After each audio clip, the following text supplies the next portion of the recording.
SR पत्रिका रखे हर बड़ी खबर पर पैनी नजर। नमस्कार, मैं शायर अली और आप देख रहे हैं एसआर पत्रिका न्यूज। जैसे कि आपको पता है कि हमारा जो है चैनल की टीम का चुनावी भ्रमण चल रहा है और अभी मध्य प्रदेश में विधानसभा चुनाव की डेट भी डिक्लेयर हो चुकी है। 17 नवंबर को चुनाव होना है और इसी बीच हम जो है विधानसभा में मंडल लेवल पर, क्योंकि जो कार्यकर्ता होते हैं, टीम जो वर्क करती है कार्यकर्ताओं की, चुनाव में अहम भूमिका रहती है जीत की।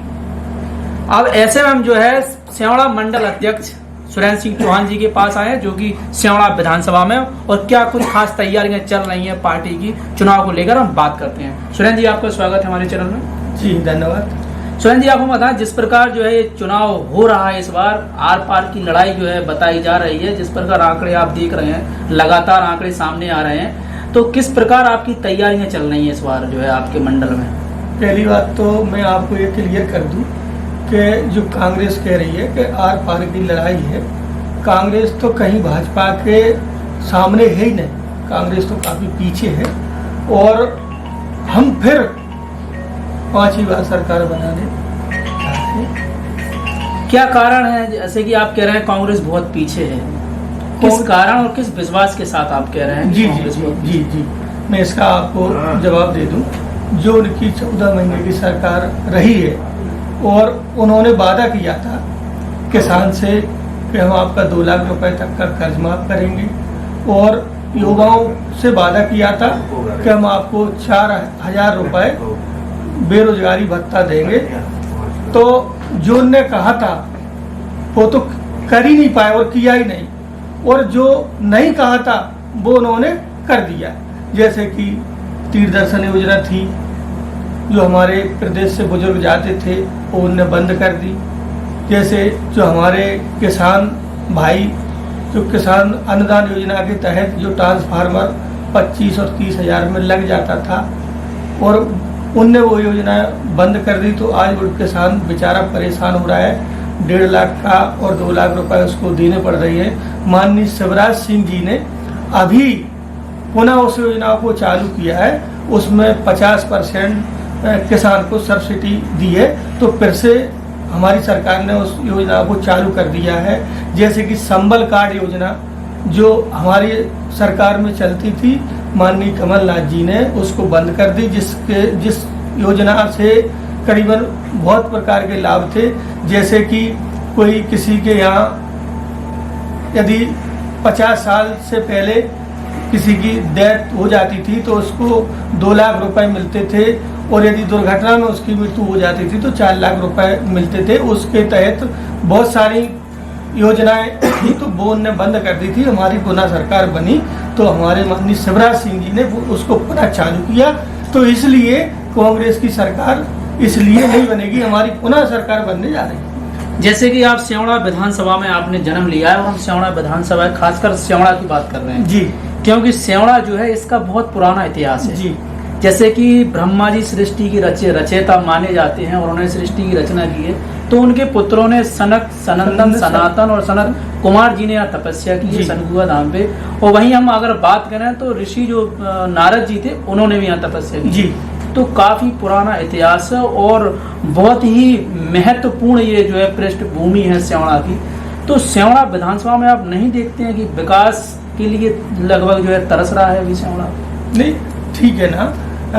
और काफ़ी हमारी पिछली बार भी सरकार रही है, तो माननीय सांसद जी ने भी यहाँ करीबन 80 लाख रुपए लगाए हैं। और अभी क्या है कि विपक्ष की विधायक है, सरकार चूँकि पुनः हमारी फिर से बन गई है, तो अब वहाँ थोड़ा अब विधायक जी इतने सक्रिय नहीं रहते हैं जो घनश्याम सिंह जी हैं, और नहीं हमारी सरकार किसी के साथ सतोला व्यवहार नहीं करती है।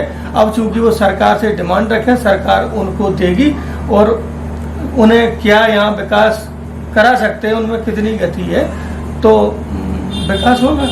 इससे पहले जो है भारतीय जनता पार्टी के विधायक थे जी, और सरकार भी भारतीय जनता पार्टी की थी, फिर भी स्यावड़ा में इतना विकास कार्य नहीं हुआ जैसे कि आप बता रहे हैं। चाहे हम सनकुआ की बात कर लें, चाहे हम रतनगढ़ धाम की बात कर लें, चाहे हम जो है इंदरगढ़ की बात करें, जो कि केंद्र बिंदु है स्यावड़ा विधानसभा का नगर इंदरगढ़, और स्यावड़ा में भी जो है बाईपास की समस्या थी पहले, वो तो अब जो है हल हो चुकी है। लेकिन हम बात अगर शंकुआ धाम की करें, क्योंकि ये बहुत, इसको जो है तीर्थों का भांजा भी कहा जाता है, तो इसको डेवलप करना महत्वपूर्ण बात है।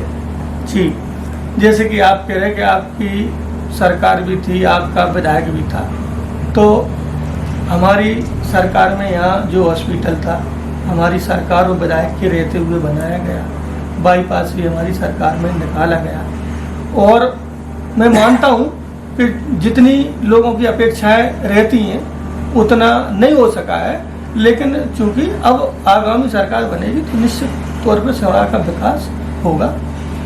जिस प्रकार से भारतीय जनता पार्टी ने सूची जारी की है, उनमें केंद्रीय मंत्री, सांसद और मंत्रियों को जो है उतारा है मैदान में, तो कहीं ना कहीं विपक्ष का कहना है कि भारतीय जनता पार्टी को हार का डर है, क्योंकि सर्वे कराया गया है। विपक्ष का कहना है कि उनको पता चल गया है कि हमारी सरकार इस बार नहीं बनने वाली, इसलिए दिग्गजों को मैदान में उतार रही। इस पर आपका क्या कहना है? नहीं, ऐसी कोई बात नहीं है, और चाहे वो केंद्रीय मंत्री हो, चाहे वो विधायक हो, चाहे एक सामान्य सा भारतीय जनता पार्टी का कार्यकर्ता हो, जो हमारा संगठन तय करता है कि किसको कहाँ से लड़ाना है, किसको नहीं लड़ाना है, जो हमारी भारतीय जनता पार्टी का संगठन जो तय करता है प्रदेश का और देश का। और आज मैं मंडल अध्यक्ष हूँ, यदि वो मुझे आदेश करेंगे कि आपको एक छोटे से बूथ पे आपको काम करना है एक बूथ अध्यक्ष की हैसियत से, तो मैं मंडल अध्यक्ष होते हुए भी तो बूथ पे काम करूंगा। पार्टी का निर्णय होता है तो उसका पालन हम सब लोग करते हैं। जैसे कि पिछली बार 2018 में बहुत बड़ी लीड हासिल की थी कांग्रेस ने, जी 33,000 वोटों जी जी। तो क्या लगता है इस बार का चुनाव जो है एक चुनौती नहीं होगा? 33,000 वोटों की लीड बहुत बड़ी लीड होती है। नहीं, उसमें क्या है कि जो सरकार क्या है कि किसानों से जो वादा किए, युवाओं से जो कांग्रेस ने वादे किए थे, तो इसमें क्या है कि हमारे किसान के साथ किसान को छला गया, युवाओं को छला गया, और कि मैं ये करूंगा युवाओं के लिए, मैं प्रदेश के लिए ये करूंगा, मैं किसानों के लिए ये करूंगा, मैं महिलाओं के लिए ये करूंगा। तो इसमें हमारा किसान भोला भाला होता है, और हमारी प्रदेश की जनता या विधानसभा की, तो वो लोग उसके प्रलोभन में आ करके, और इसलिए अधिक से अधिक घनश्याम सिंह को मतदान किया, तो इसलिए जीत का अंतर ऐसे कम ज्यादा हो गया है। और चूंकि प्रत्याशी कहीं ना कहीं ठीक नहीं था, वो कारण ये है कि वो क्या है कि वो बसपा से आए थे हमारी पार्टी में, तो जब उनका जो कार्यकाल रहा है तो उनका ठीक नहीं रहा, और कहीं ना कहीं इसका भी हार का अंतर जीत का इसीलिए बड़ा हो गया। तो क्या मानते हैं आप जो है मध्य प्रदेश में कितना अंतर रहने वाला है कांग्रेस और भारतीय जनता पार्टी में?